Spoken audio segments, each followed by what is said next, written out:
hope you are doing well. I'm Ms. Lanya Azad. So it's been a pleasure and honor to be a moderator to this session. So this morning's program is as follows. We have a group of smart, intelligent students from grade 7, 8, and 9, the girls, let's say. They will be having a discussion, let's say they will be having an argumentation about one of the most, let's say, political, the most important book in the history of English language and literature, known as The Animal Farm by George Orwell. Before we start the event, I wanted to show a huge warm and appreciation to our beautiful student. Thank you so much for your contribution, for your, let's say, tremendous commitment to this school project. We really appreciate it, and your help, your hard working, won't go unnoticed. I usually mention that whenever a writer or author writes a book or a piece of literature or a masterpiece, they actually wanted to deliver a message, right? And they want to, so they have three main purposes while they are delivering this message. They want to represent something that happened in the past, or they wanted to represent some current situation in the present situation, or to predict future. We have another book by George Orwell, which is known as 1984. And which was written in 1949. This book actually is one of the most famous books in the English history of English language and literature. He's trying to deliver the message that in predicting future, in 1984, these certain things will happen. So for The Animal Farm, our book, we are here to discuss this book, right? To have a conversation and argumentation about it. Do you think that The Animal Farm is somehow connected to today's society or to represent today's society? So I think Animal Farm is a metaphor for today's society. It talks about power and also like how the animals are in different classes, from the most powerful and also to the workers. So it's definitely related to today's society. For example, in this story, the most powerful is Napoleon after taking over the farm, and he uses this power in a bad way to manipulate the other animals and to take advantage of the farm. But after using this power, can you connect this to real world life? Do you see this in real world life, in a real life situations, a fear as a tool to control the others?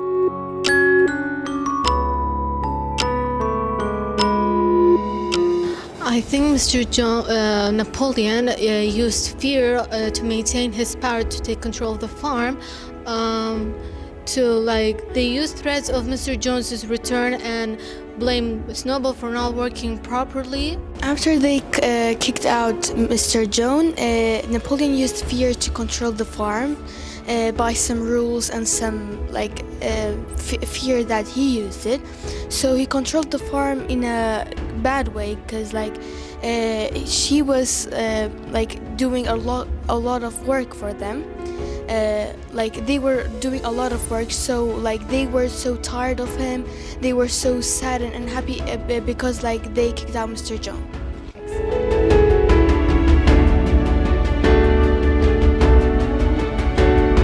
But what kind of power in the story do we have? So let's just think about a critical thinking. All people are made, all of us come from God, and no people are made of diamond or gold. We're all the same. So today's society really doesn't even care about equality. So for example, let's just say for race. In the old times in Africa, people who had different races, they had to work, and other people, they were just living their lives and they could do whatever they want. And in the animal farm, the equality or the power is to animals. For example, the chickens laid the eggs and the cows gave milk.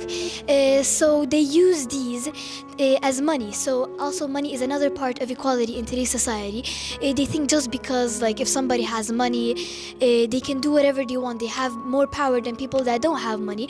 Although all of us are the same, and no people are equal to other people. It's the best power. Everyone wants to have money, and because it's the best power, in the animal farm, Napoleon have the best power because he was a leader of the animal farm.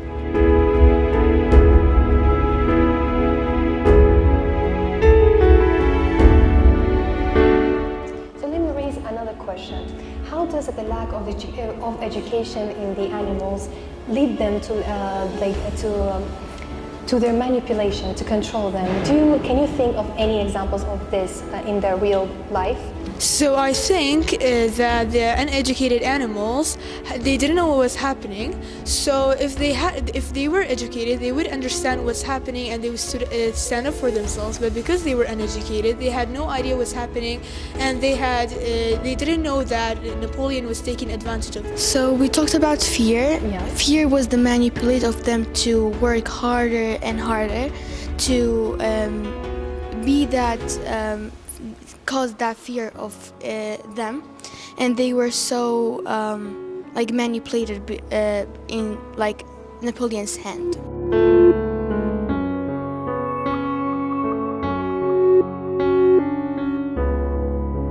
Another question.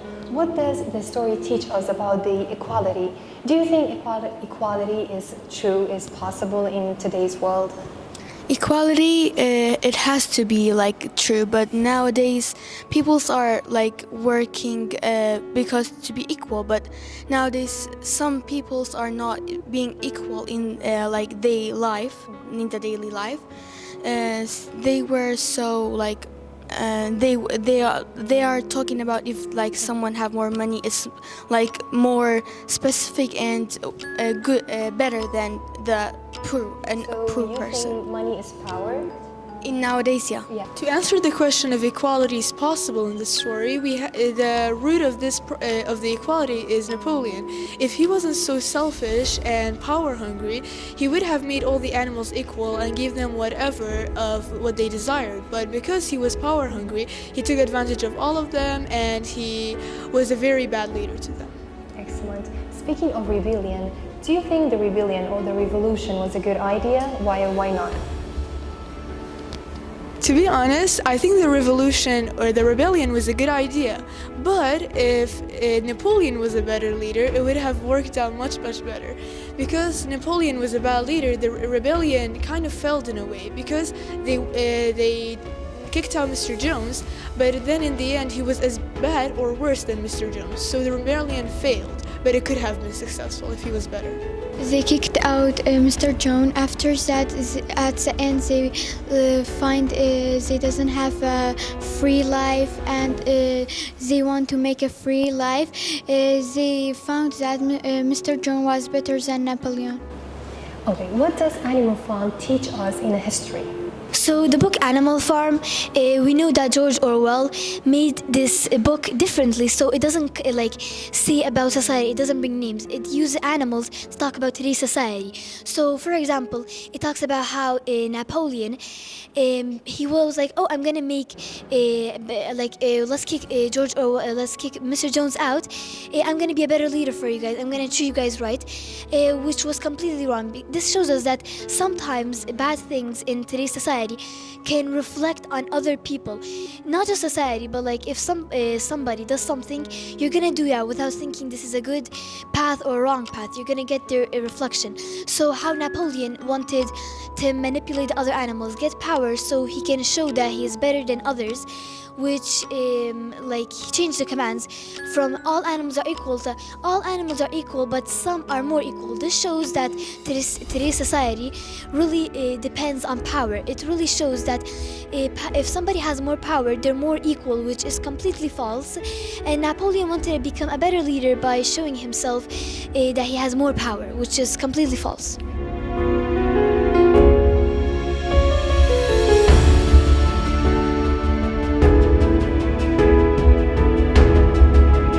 The story teaches about like we don't have to be like Napoleon. We have to be think like all we are equal. Like we don't have any different from each other by money or any language. Yeah, and it teaches us power is not everything. Like someone who don't have any power can do something like much more better than someone who have like much more power.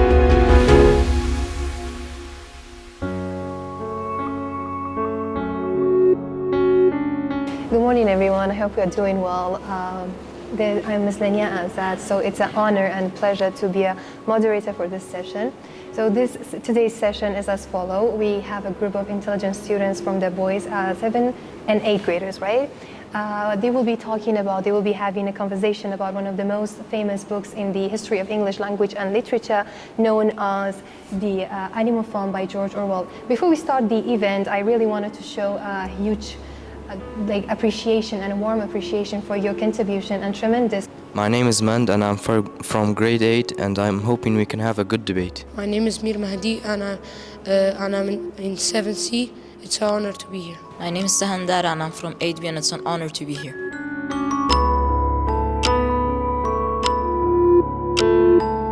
As we gathered to have an academic discussion about the Animal Farm book, right?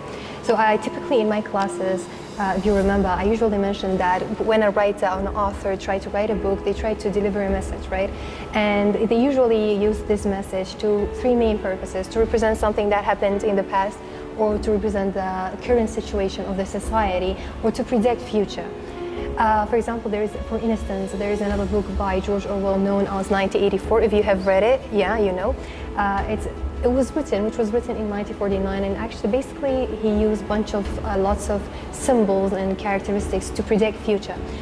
Do you students think that Animal Farm is somehow connected to today's society, today's world? It talks about revolution, and of course it has a lot to do with today's world, because it was talking about freedom, the animals all representing humans. Till nowadays, all humans are usually free. They all get treated right, but in some occasions it doesn't happen. It represents the human equality, and every story has a message behind it, and the message behind George Orwell's book was equality. You have to have human equality in every world, and freedom. I think that this shows us that a revolution can go wrong and you can't trust any leader just because other people trust them, and that, yeah. Thank you so much. Speaking of leader, who do you think is the better leader, Mr. Jones or Napoleon?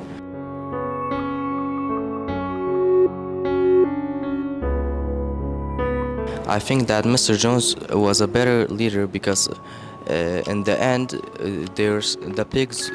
the animals were still slaves and they weren't equal, and that they were still working like slaves. But Napoleon brainwashed them or manipulated them into thinking if they disobeyed him, Mr. Jones would come back. And there's a quote from Mike Tyson which relates to this subject.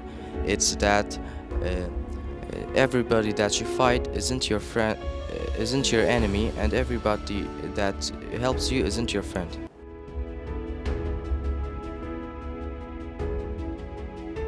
I think Mr. Jones, in my opinion, was the better leader because he would feed the animal and sometimes worked them as his slaves.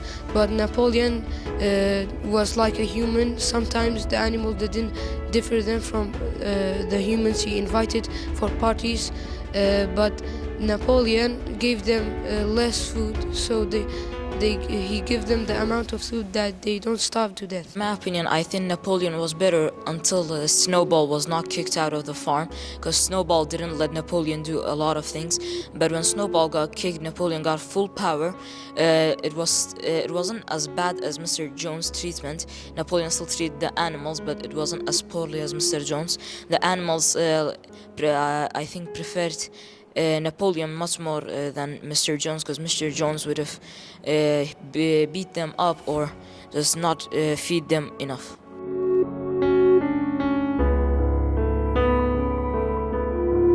I've noticed all of you mentioned power.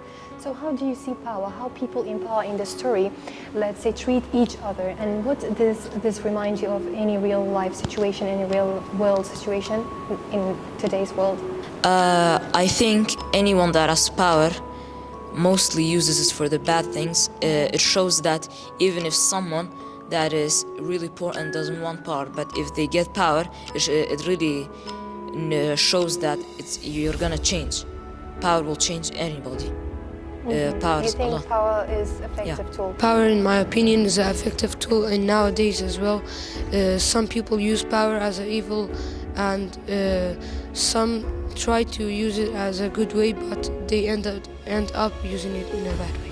Napoleon used the power of fear, and the power of fear that Mr. Jones will come back if you disobey me, and this has a meaning behind it because in the history, it is in the Nazi Germany, Napoleon has the role of Joseph Stalin, and he did the same thing as Napoleon did.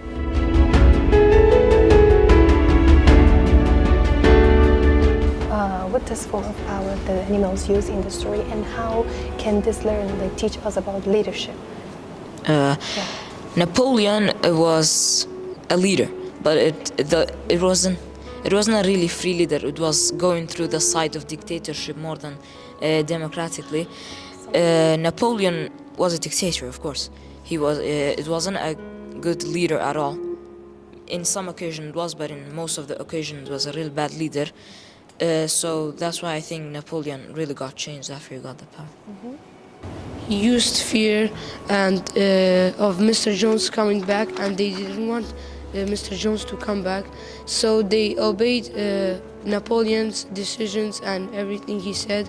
When Snowball was around and he was he was the owner and the controller of the farm, the farm was going greatly until Napoleon took control of the 9 puppies the dogs had birth.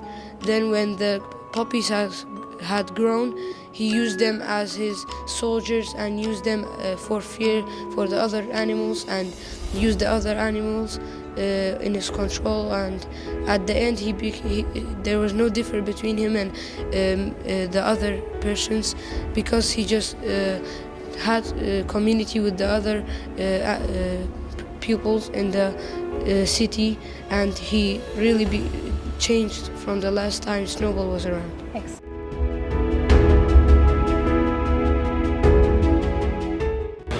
And how, the school providing all these scientific stuff for you in order to level you up, so the level of the students to be